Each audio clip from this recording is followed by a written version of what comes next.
Buenos dias from spectacular Puerto Vallarta, Jalisco, Mexico. It's another kind of overcast day. I don't know, you can't really see. I'm forcing myself to do this because I'm gonna be honest.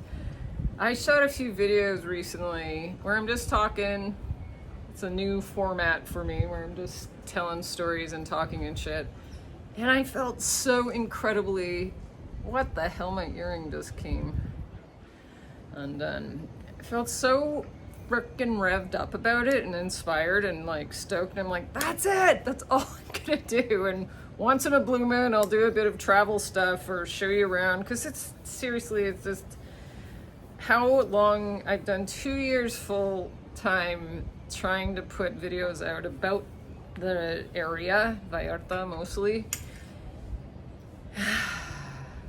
And I'm kind of tired of it, to be honest. But anyway, maybe I'm just, anyway, I'm trying to not be negative, but I made the mistake after the last few videos because it was so fun to do the live and get your comments and interact and just tell stories, and the editing was no more an issue and all this crap. Whatever. I don't know if you give a shit, but I made the mistake of looking at how to grow my YouTube channel videos, and there's like a trillion, okay? There's like a trillion people teaching people how to grow YouTube channels, because let's face the facts. I've been freaking at this for 2 years. I'm still super small. I've made 5 cents and I'm fucking getting, it's pissing me off, to be honest, because and then like the more you watch, the more the algorithm starts sending you how to grow your channel, and then you see all these thumbnails like, we made $2 billion in 13 minutes and all, you know. So I went down the rabbit hole of hell. And I think it depressed me. Something happened where I got completely depressed and overwhelmed, and I'm like, I'm a loser. I don't know how the hell to grow this, and all the little things, technical things that, like, I'm trying to add Patreon. I don't know if you give a shit, but I'm just gonna tell you what's going on for me, okay? I'm trying to add Patreon to my YouTube channel because everyone says to do that because it's another way to potentially generate income, because right now I'm making fucking nothing, generally. Like I said, it took a really long time to actually get the banking and stuff set up because I'm in Mexico and it's a long story, but I'm like finally making money, but almost nothing. So I'm like, fucking motherfuckers. And then you hear, oh, I'm trying not to swear, you know, and then anyway, what's my freaking point? I was feeling so inspired and stoked about this new offering, and then it just completely went, like after I was like, okay, I'm gonna watch one video a day at least to just try to learn how to grow. Oh yeah, and I can't even figure out how to put Patreon on my frickin' YouTube. Like I'm a visual artist. I'm an artist. I'm a performer. I'm not a frickin' computer nerd. And everyone in the world is expected to be computer savvy and tech savvy, and that's completely insane. So yeah, it would be so amazing to have like one frickin' employee, not that I have the money to hire an employee to do that kind of stuff for me, because I would probably be way further ahead if it wasn't me doing that stuff, because it takes me 200 years to figure it out. So these are my wonderful thoughts this morning. What the hell is my point? I have a bunch of stories I wanted to share with you that are funny and positive and not this downer shit that I'm telling you today. But it was kind of interesting. I don't know if you know Daryl Anka. He's a channeler, and he channels this guy named Bashar. I don't know if it's real. I think it is. I think I discovered him when I was on the Camino, and somehow I heard, you know. Anyway, it's whatever. Somehow a Bashar video popped up on YouTube this morning, and this message seemed to be talking to me because he was saying to this woman, I wrote it down. Look, are you acting on your highest passion every moment that you can with no insistence of the outcome? And that got me thinking, folks. I was like, okay, so I'm too concerned about making dough instead of just sharing magical stories and this city with you. So I don't know what I'm saying is, like I said, I'm forcing myself to do this because I just did not fucking feel like it whatsoever. I'm gonna have my period soon, that's probably that. And Pluto's and this and that and all the cosmos, and I have no idea. I just feel fucking funky. But maybe I'm just sabotaging myself because I felt so excellent after I shared did the live, and everything just felt so wonderful. And then I'm like, maybe I'm afraid of success, as they say. So I don't know what to say. I'm just forcing myself to do this, like I said. I got a new couple sarongs yesterday for almost nothing, so that's excellent. And yeah, I have all these things I want to share with you, but then I was like, I don't know if I'm in the right mood to try to make it funny or anything like that. But okay, this is what I was going to tell you. This is a really silly story, but I'm going to just tell you anyway. I don't even know why. I don't know why. And I don't know if I've told you, but like every morning I try to journal, and I do this weird journaling style. Like if you know Elizabeth Gilbert, who wrote Eat, Pray, Love, this massive sensation, this book she wrote about, she was going through a crisis in her marriage, so she went on a trip for a year to if you haven't read it, it's freaking good. But one of the things she started doing was she was writing to love.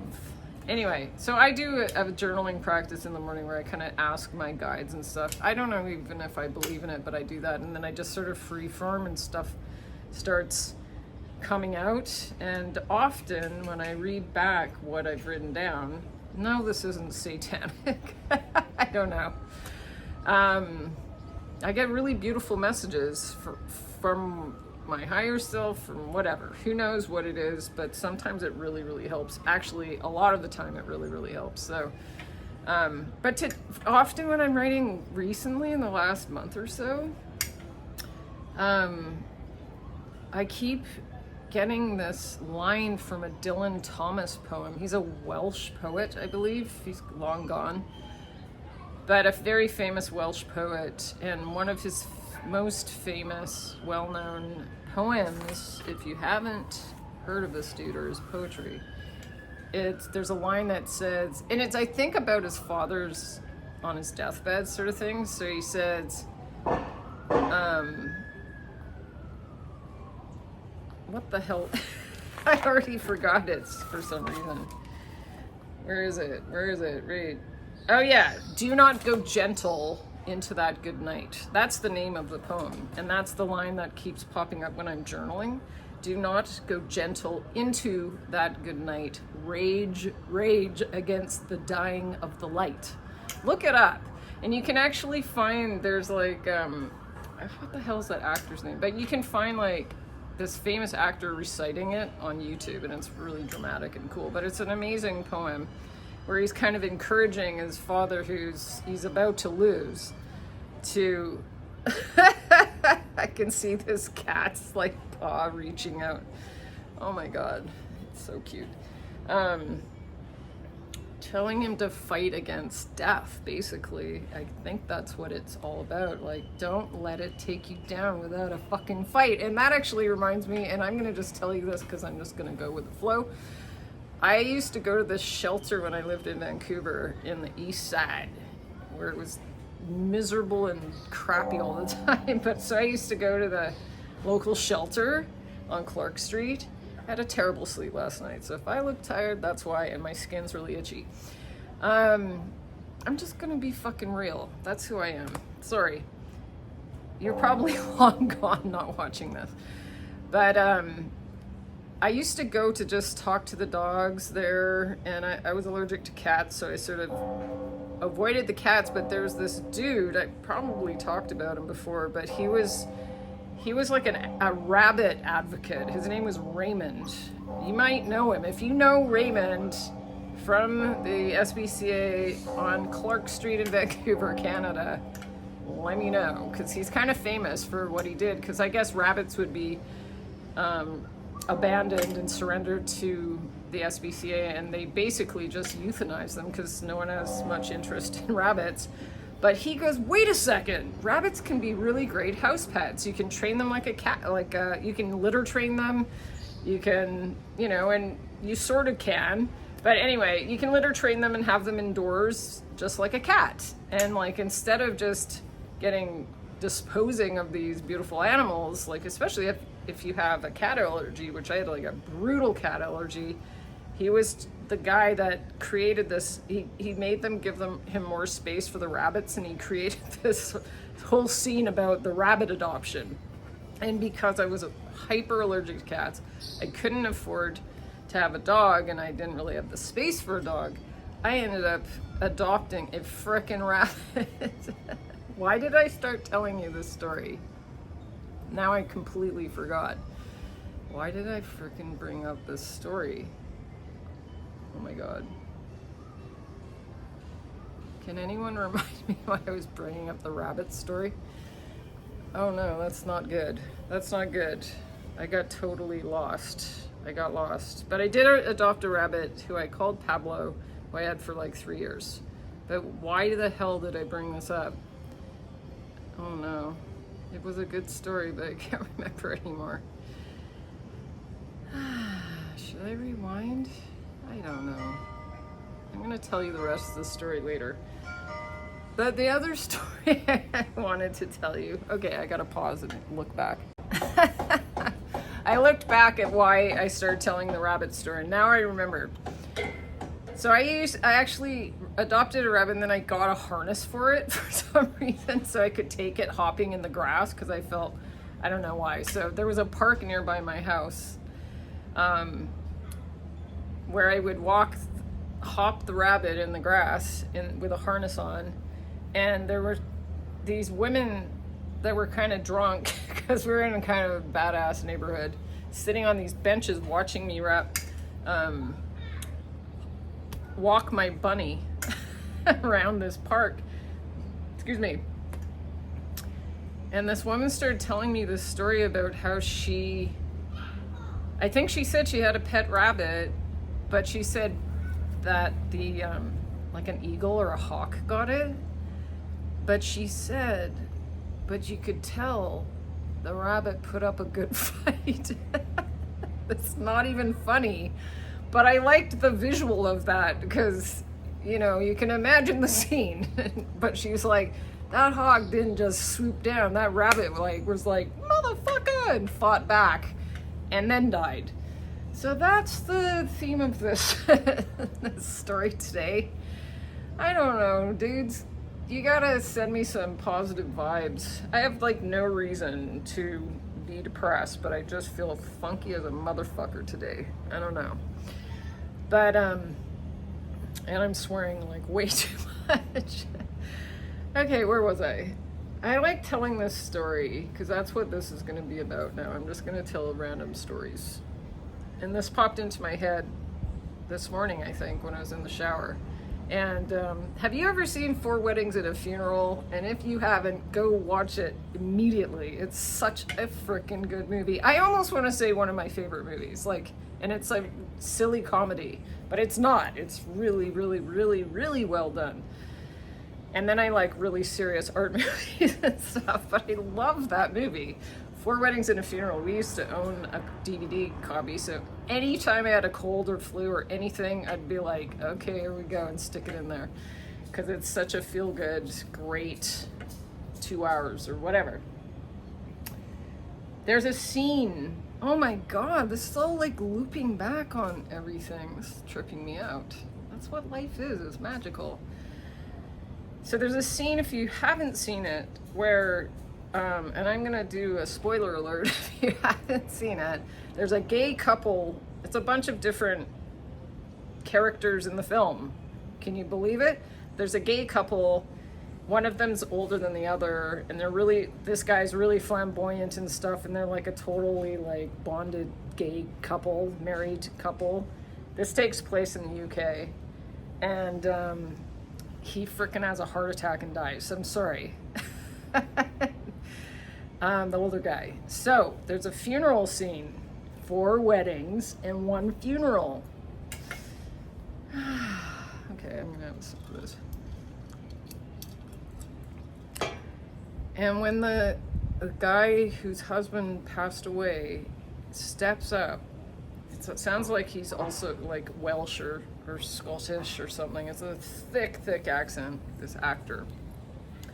He gets up to do the eulogy for his husband, his late husband. I always get frickin' goosebumps on my legs or my body when I think about this scene. Every single time. Okay, so seriously, if you haven't watched this movie, go watch it. It's amazing. It's very, very funny and well done, and it's just a great movie. And my skin is so itchy. Why? It's like living in a tropical nightmare when it's like hot here. So when the guy gets up to do the eulogy, and all of the friends from the movie, Hugh Grant and Kristen Scott Thomas and all the amazing actors are there, and they're like all in black, and they're all crying and grieving the loss of one of their best friends. Like, I'm seriously completely covered in goosebumps. He recites an Auden poem, I believe. I have like massive goosebumps all over my legs. I bawl every single time I watch this scene, and I've watched this movie 200 times. Like, every time this scene comes on, and even when I just talk about it, it affects my body for some reason. Not in that way, dirties. I don't even know what I'm saying. Anyway, he recites a poem by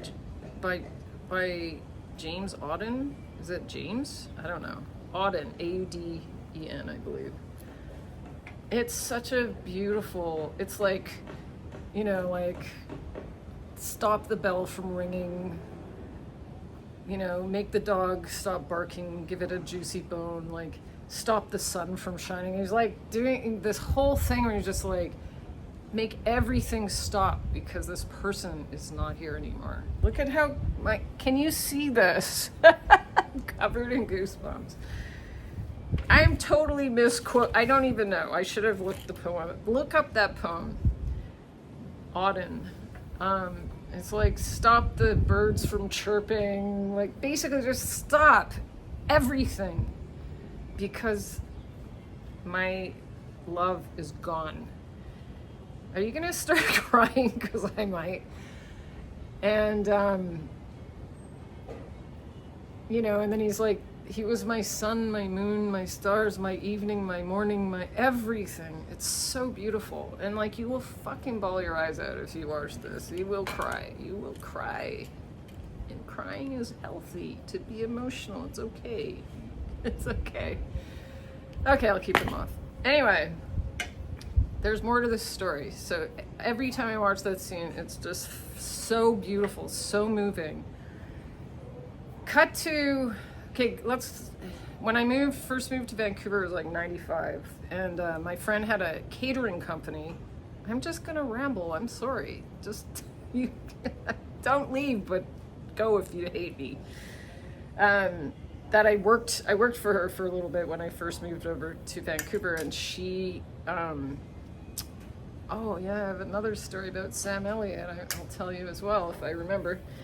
But yeah, I worked on her catering truck, and the movie that she was working on. Okay, focus, Audra, focus. Anyway, I ended up meeting a boyfriend who was an actor in this film, and actually that's where Sam Elliott Sam Elliott was the lead, and my ex-boyfriend was in this movie, and I met him on set when I was in the catering truck, and that's fascinating, right? Anyway, he's still an actor. I'm not even going to say his name, but he's done way better than I did. But we went to the wrap party. This is really weird because there's 2 wrap party stories that I'm going to tell you right now. But so a wrap party is like, once the movie is wrapped up, they usually throw like a real bona fide, like awesome party for all the crew, all the lighting, all the tech, the director, all the actors, whoever worked on this film. And it takes a massive crew. They have a giant party, so here's the first wrap party story. This is actually the second wrap party, but I'm going to tell you it first. Not that you give a shit, but they rented like a high-end bar downtown Vancouver, like in Gastown, and for the wrap party. And I ended up going with the guy I kind of met on the set. And we went into this party and we're mingling around. It was really cool. And it was like trippy. There were like random actors. Amanda Plummer was there, and I'm like, shit, that's crazy, because I don't even remember her in the film, but anyway, I don't even know. Anyway, but the guy that does the eulogy in the 4 Weddings and a Funeral movie, that just blabbling about that actor, I notice him. And there's like people mingling with cocktails and all this shit. And I'm like, oh my God, it's that guy that does the beautiful eulogy that makes me cry every single fucking time. What the fuck? I couldn't believe my eyes. So I went up to him. I think I was with my boyfriend at the time. And I just, of course, just said that to him. I go, oh my God, that scene in 4 Weddings and a Funeral makes me cry every time. I'm a huge fan. And then he said to me, do you know where I can buy some cocaine? I'm not joking. And I'm like, what?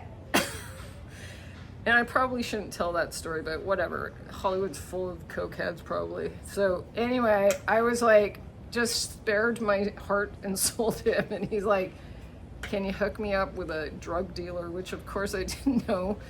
And I'm like, no. And that was that. And then he like walked off, and I was like, wow, my dreams are shattered. But anyway, I still cry every time I see that scene. But the other fucking, pardon my language, sorry, wrap party story was, so one day when I was working in the truck, in my friend's catering truck, I was literally, Sam Elliott, if you don't know, he's the cowboy guy with the big white mustache with that beautiful voice. He's in the Big Lebowski's, like the cowboy at the counter in the bowling alley. You know him, right? Look him up. He's been an actor forever. He's married to Catherine Ross, who was Mrs. Robinson's daughter in The Graduate, and they're still married all these years later. They've been together for 50 years or something. It's beautiful. So that's part of the story, but I was actually serving food that day, and I remember he came up to the food truck, because you're up in this truck looking down at people, and I was literally going like, well, we have chicken, and we have steak, and green beans, and potatoes, and he's like, yeah, I'll get it a little. So I actually made up a plate for Sam Elliott of green beans and chicken or whatever, and passed it to him through the window. Well, I leave the catering truck, a little bit later, and he came up to me and he goes, you know what's a girl like you doing in a place like this? Like, it's not the most glamorous job. It's actually, the true story is even worse. I used to clean that fucking truck. That was not one of my favorite jobs. And then he said, you remind me of my wife when I first met her, or something like that. Because at the time I was probably like, I think I was 25 roughly. So that was cool. But so when the film wrapped, it's the longest story in the world, the crew all got together for a fake wrap party that day, because usually like you let everyone recover a couple days and then there's like an official wrap party on Friday night or whatever. But say it's Tuesday and they're like, let's go. And they met at a bar, like a music venue downtown, the Railway Club, to just like have a drink together, right? And frickin' Sam Elliott shows up. He's a huge movie star, right? He had no reason to be present there, but he's such a down-to-earth, cool dude, right? That he was literally at this no security, nothing, in the middle of downtown Vancouver, having like a pint with everyone there, which was super cool. But I still remember to this day, he got up to leave and he came over to me and he kissed me on the lips and he said, "Now that made it all worth it," and then walked away and went down the stairs and left. And I'm like, wow. So don't tell his wife, but I'm sure it was innocent. It was but that was that story. And what else do I have to tell you? I don't know. We're nearing 20, so I don't know. I had a few stories I wanted to tell you, but I have some really, really serious, big frickin' stories about Vallarta that I'm gonna tell you, but not when I feel funky as a motherfucker. So I wait for that. It's coming soon. I have some crazy stories about here, living in Vallarta, because I have a few. I've been here almost 3 years or whatever the hell it's been, and like it's a different scene if you're me, and it's a different scene if you live here full time. All sorts of magic happens here.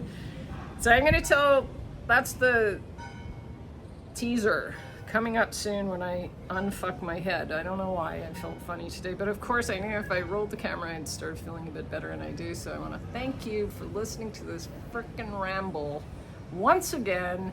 I hope you enjoy it. Let me see, was there more? Yeah, I think I'll stop there. If you liked this video, consider subscribing if you haven't already. It helps my channel grow, apparently, though I haven't seen that. And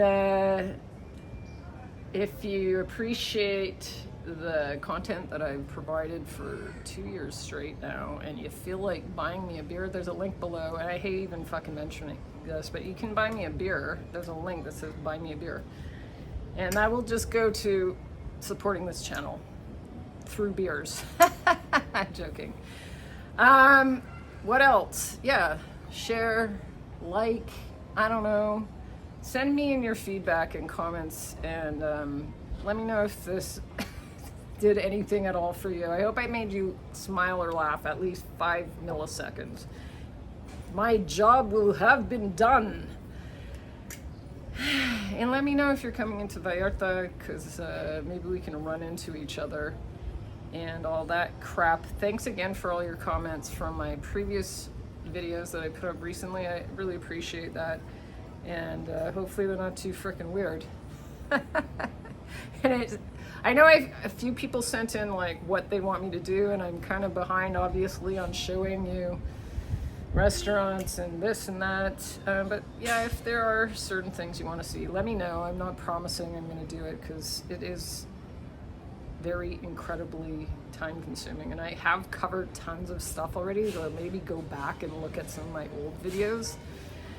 But I gotta get my act together and get you some more beach shots and stuff. Any hoodles, that's it. Thank you once again for being here. I really appreciate all the love and support and all your comments and all that crap. And I hope you have a beautiful day. I hope your heart's full of love and your inner peace is at large.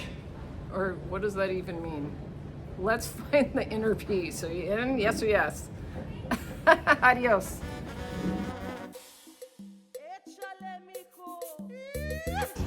Well, they come in from the ocean apparently, because they're like, a lot of them are up in Nuevo and stuff, but there's been like 3 or 4 around here, so they're coming